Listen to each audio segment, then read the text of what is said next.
la suite, en fait, c'est la suite de la précédente. Donc, je disais, est-ce que votre voix peut être différente de vous-même? Mais la Bible dit, la Torah et l'Évangile disent que au commencement était la parole. La parole était avec Dieu et la parole était elle-même Dieu. Ça veut dire que la parole là a une identité. Cette parole là porte un nom. Maintenant, si cette parole là était Dieu elle-même, cette parole donc était quoi? Maintenant, si tout a été créé par la parole et rien n'a été fait sans elle, tout a été fait, visible, invisible, et toutes les divines trônes, quoi, tout ce que vous voulez imaginer, tout a été fait par la parole. Alors la parole là, c'est qui? Vous pensez qu'une parole peut sortir de nulle part dans votre maison, comme ça vous attendez une voix qui sort de nulle part et sans identité. Si vous entendez une voix, forcément cette voix-là, au son de cette voix, vous saurez, oh, ça c'est la voix de tel, ou bien ça c'est la voix de tel, ou bien c'est la voix de tel. Vous saurez forcément que cette voix-là vient de quelqu'un.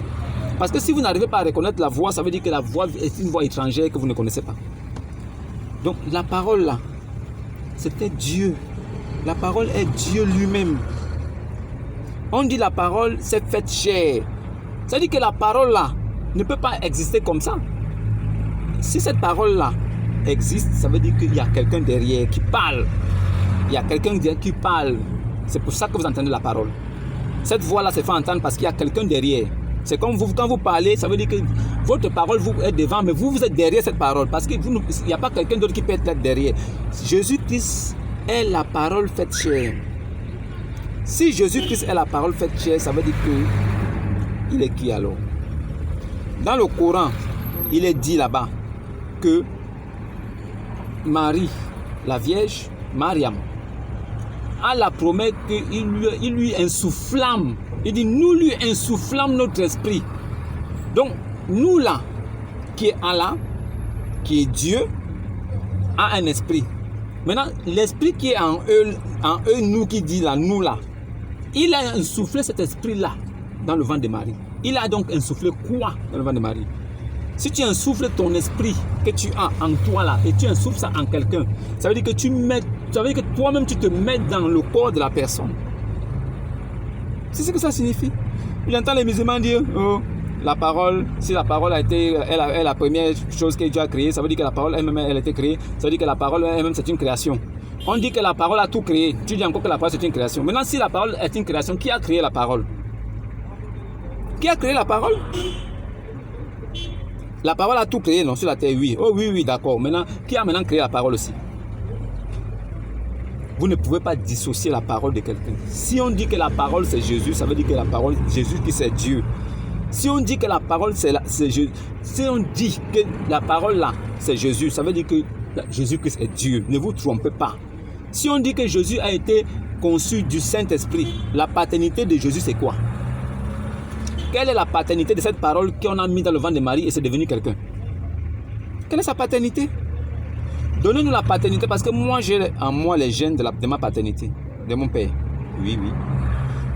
Si Jésus a été, ça veut dire que si Allah a dit qu'il a insoufflé son esprit dans le ventre de Marie, ça veut dire que l'enfant qui naît là, c'est l'enfant de Dieu. C'est l'enfant de qui? C'est l'enfant de Dieu. On ne peut pas l'appeler autrement. Si vous-même vous faites un enfant avec une femme, l'enfant qui sortira là, on va dire que c'est votre enfant. Donc si Dieu a mis son esprit en Marie et que Marie fait un enfant, c'est l'enfant de Dieu. Donc si Jésus est l'enfant de Dieu et que le musulman dit que Dieu ne peut pas faire d'enfant, Allah donc a insoufflé son esprit dans le ventre de Marie pour que Marie conçoive et mette un enfant au monde. L'enfant donc qui naît là avec l'esprit de Allah là, c'est qui? Ce n'est pas l'enfant de Allah. Vous ne comprenez pas quoi? Vous pouvez jouer avec les mots. Vous pouvez faire ce que vous voulez. Mais sachez une chose, votre propre livre qui est le Coran vous condamne. Votre propre livre. Moi j'insiste sur le musulman parce que je sais que ce sont les seuls qui se réclament d'Abraham comme nous. Ils se réclament d'Abraham mais d'une descendance autre que celle d'Ismaël. Ishma, t'es-tu comme un âne sauvage? Qui sera contre tout cela? C'est lui là.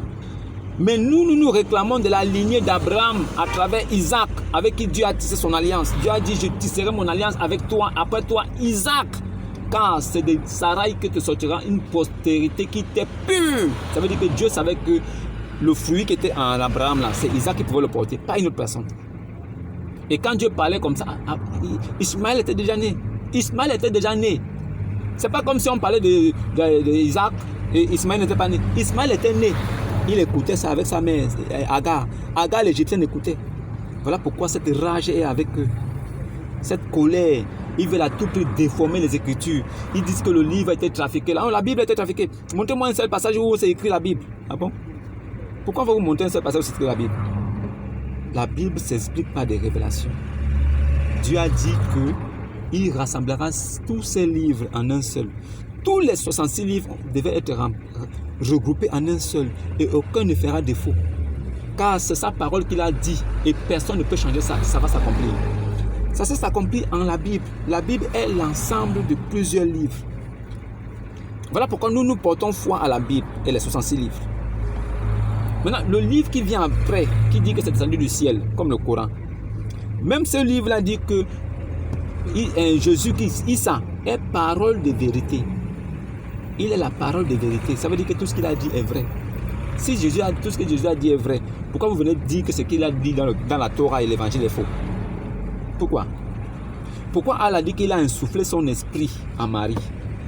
Si Allah insuffle son esprit à Marie là, pourquoi Allah n'a pas aussi insufflé son esprit à Mohammed? Pourquoi la Bible ne dit pas que, le Coran ne dit pas que nous lui insufflons aussi notre esprit comme on avait insufflé à Jésus, nous insufflons à Mohammed notre esprit? Pourquoi il ne dit pas ça? Pourquoi le Coran vient vous crucifier en disant que c'est à Jésus qu'il a insufflé son esprit? Pourquoi? Pourquoi le Coran vous combat, vous-même musulmans? Pourquoi le Coran dit que Jésus est le verbe de Allah? Donc Jésus est la parole de Allah. Pourquoi le Coran vient dire ça? Vous croyez que Jésus-Christ c'est votre ami? Vous vous levez le matin, vous racontez, vous priez sans cesse. La routine, ça veut dire vous répétez les mêmes paroles chaque fois, les mêmes paroles, vous ne changez pas. Vous priez comme ça depuis des années. Depuis même l'époque de Mohammed, vous priez comme ça. Aucun miracle. Lui-même, les Juifs lui reprochaient ça. Il dit que c'est le Dieu qui a apparu sur le même Dieu que Moïse. Mais aucun miracle.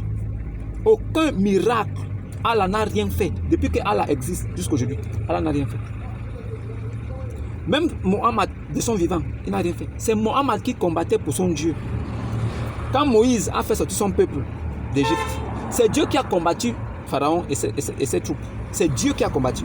Moïse avait quelle armée? Il avait quelle force?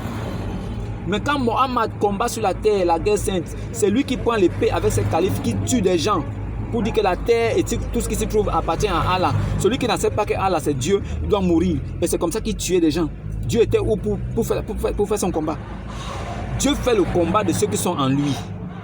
Si tu es vraiment sémence de Dieu, si tu es vraiment fruit de Dieu, si tu as ta foi en Dieu, Dieu fait ton combat.